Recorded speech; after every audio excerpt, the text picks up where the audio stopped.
They stretched to connect for a final goodbye. Thousands lining the Louisville streets that Muhammad Ali knew so well. His 17-car procession passing his high school, the small pink house where he was raised, and driving along the boulevard named for him.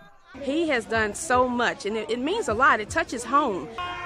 Proof in the crowds that his popularity transcends race, faith, and generations. Hope you rest in peace. Three-time world heavyweight champion Muhammad Ali battled in the ring, but refused to fight in the Vietnam War because of his Muslim beliefs. His funeral, planned by him, included all faiths.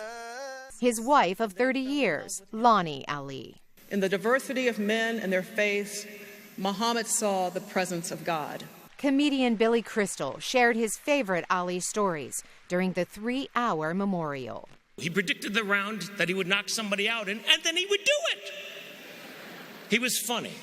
He was beautiful. He was the most perfect athlete you ever saw, and those were his own words. The 74-year-old Muhammad Ali stayed a man of strong conviction, fearless.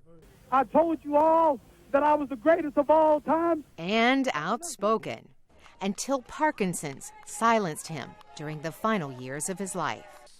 Former President Bill Clinton said the disease gave him time to perfect his gifts of mind and heart as he became a goodwill ambassador.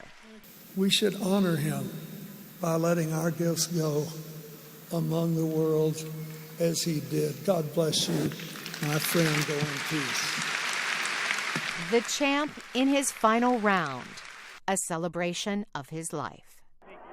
Carolyn Presutti, VOA News, Washington.